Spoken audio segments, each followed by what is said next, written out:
Vamos a hablar de los desórdenes somatiformes.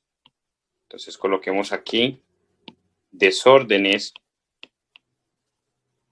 somatiformes.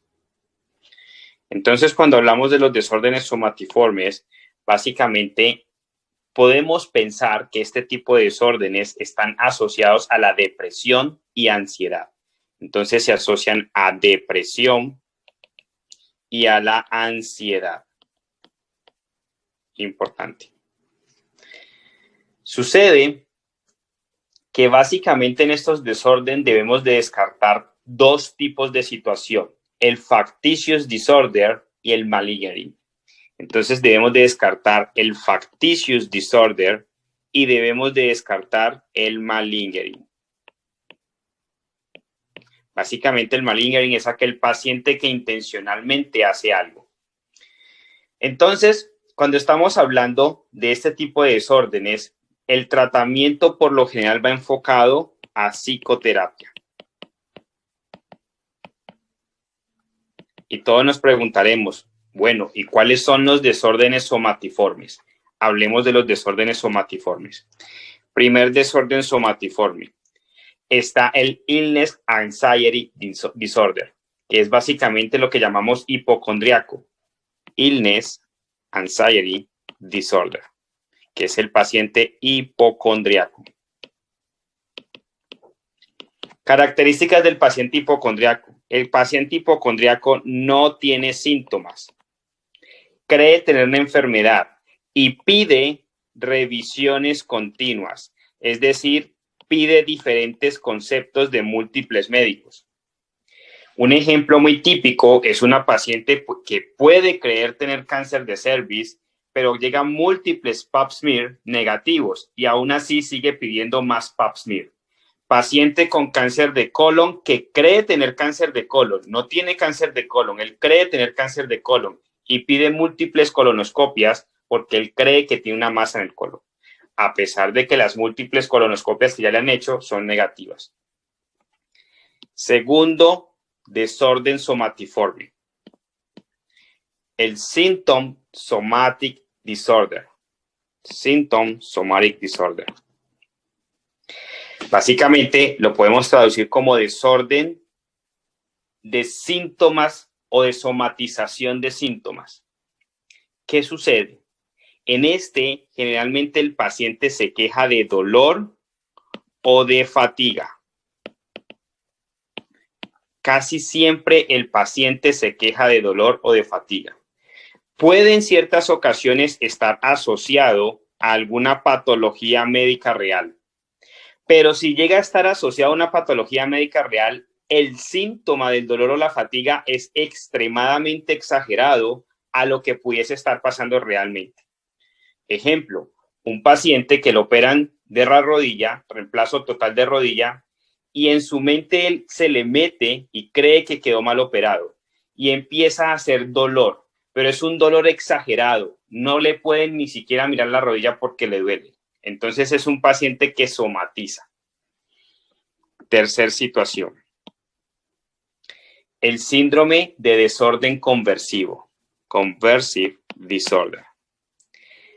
Esto en el paciente se muestra con síntomas neurológicos y este es el que más pregunta el examen, el desorden conversivo. Y normalmente está asociado a síntomas a eventos traumáticos, muy frecuentemente al PTSD. ¿Qué sucede? El caso típico es una mujer joven que fue violada o que vio un asesinato. Y ahora la paciente hace parálisis completa de medio cuerpo, o hace parálisis de Bell's, o hace ceguera, hace algún síntoma neurológico asociado posteriormente al evento traumático. Pregunta de examen. Y resulta que estos desórdenes somatiformes tenemos que hacerles rule out, descartar el factitious disorder y debemos de descartar el malingering. ¿Qué sucede? En las dos situaciones, el paciente comete un acto intencional para hacerse parecer enfermo. Y el factitious disorder se divide en dos. El factitious disorder propiamente dicho, que es el factitious disorder, y está el factitious by proxy. El factitious by proxy es cuando el paciente patológicamente, mentalmente mal, comete un acto para causar enfermedad en otro paciente, en otra persona. Generalmente él es un cuidador y le causa un daño a otra persona para hacerla parecer enferma. Ejemplo, vamos a ponerlo con la materia fecal, con las heces fecales. Entonces, el paciente se inyecta heces fecales él mismo y se inyecta heces fecales para que le dé una infección. Y entonces, como se ha inyectado él mismo, es un factitious disorder. Genera una enfermedad a través de la inyección fecal para causar una infección. Ahora supongamos que él está cuidando a su papá que tiene 80 años. Él le aplica materia fecal a su papá para que le dé la infección. Entonces, en el factitious disorder by proxy es donde el paciente mentalmente alterado le inyecta a otro paciente que generalmente él está cuidando para que le cause la enfermedad. ¿Y por qué hace esto? Lo hace para llamar la atención. El malingering. El malingering comete un acto en donde se enferma. Coloquemos el mismo ejemplo. Supongamos que este paciente va a simular que tiene narcolepsia. Y supongamos que pueden existir dos contextos. Uno, el paciente quiere cobrar dinero.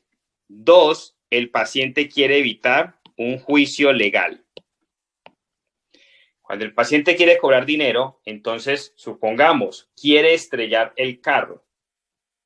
Pero quiere hacer parecer que el carro se estrelló porque él tiene un diagnóstico de narcolepsia para cobrar el seguro del carro.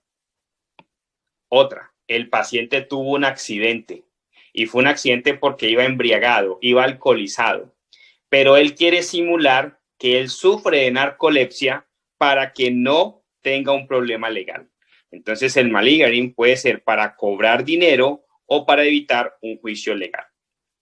De esa forma, hemos hablado de desórdenes somatiformes y de los diagnósticos diferenciales que hay que hacer, factitious disorder y malingering.